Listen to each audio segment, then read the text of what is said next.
سے پہلے آپ کو بتائیں کہ بیرون ملک مقیم پاکستانیوں نے ملک میں پیسہ بھیجنے کے تمام ریکارڈز توڑ دیے۔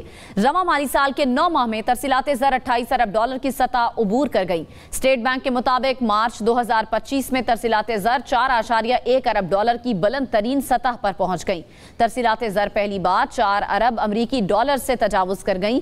مارچ 2025 میں ترسیلات زر میں سالانہ بنیاد پر 37.3% اور ماہانہ بنیاد پر 29.8% اضافہ ہوا۔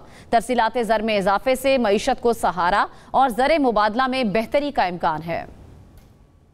پاکستان کی ترسیلات زر میں بڑا اضافہ مارچ 2025 میں 4 ارب 10 کروڑ ڈالر یعنی 11.5 کھرب روپے رہی۔ گورنر اسٹیٹ بینک جمیل احمد کے مطابق ترسیلات زر میں سالانہ بنیاد پر 37% سے زائد اضافہ ہوا۔ گورنر اسٹیٹ بینک نے مہنگائی میں اضافے کا بھی بتا دیا، کہا آئندہ ماہ سے افراط زر میں اضافہ ہوگا۔ انہوں نے کہا کہ مارچ 2025 میں ہم نے افراط زر 0.7% کی کم ترین سطح پر دیکھی، تاہم آئندہ ماہ سے اس میں اضافہ ہوگا۔ گورنر اسٹیٹ بینک نے کہا کہ مجموعی طور پر پاکستان کی معیشت پر امریکی ٹیرف کا اثر محدود رہے گا۔ ٹیکسٹائل کی ایکسپورٹ پر تھوڑا اثر آ سکتا ہے، تاہم تیل کی قیمتیں مزید کم ہو جائیں گی۔ انہوں نے کہا کہ ہمارا کرنٹ اکاؤنٹ گزشتہ سال خسارے میں تھا، تاہم اس سال سرپلس میں ہے۔ تمام تر صورتحال کے باوجود ہم کرنٹ اکاؤنٹ کو سرپلس رکھنے میں کامیاب ہیں۔ مالی سال 2024-25 کے اختتام تک معاشی نمو 2.5 سے 3.5% رہے گی۔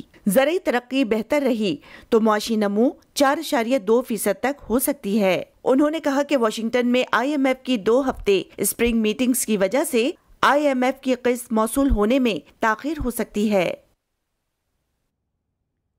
وزیر اعظم شہباز شریف کا بیرون ملک مقیم پاکستانیوں کی جانب سے ترسیلات زر کا تاریخ میں پہلی مرتبہ کسی بھی ایک ماہ میں 4 ارب ڈالر کی حد عبور کرنے پر اظہار مسرت۔ کہا اسلام آباد میں جاری اوورسیز پاکستانیز کنونشن کے تناظر میں ترسیلات زر میں ریکارڈ اضافے کی خوشخبری کا آنا بیرون ملک مقیم پاکستانیوں کی لگن، جذبے اور ملکی معیشت میں اعتماد کا مظہر ہے۔ ترسیلات زر کا ریکارڈ سطح پر پہنچنا سمندر پار پاکستانیوں کے حکومتی پالیسیوں پر اعتماد کی عکاسی ہے۔ سمندر پار پاکستانی بیرون ملک دن رات محنت اور لگن سے کام کر کے نہ صرف ملک و قوم کا نام روشن کرتے ہیں بلکہ ترسیلات زر سے ملکی معیشت کو فائدہ پہنچاتے ہیں۔ سمندر پار مقیم پاکستانی ہمارا اثاثہ ہیں۔ حکومت پاکستان بیرون ملک مقیم پاکستانیوں کو تمام تر سہولیات فراہم کرنے کے لیے پرعزم ہے۔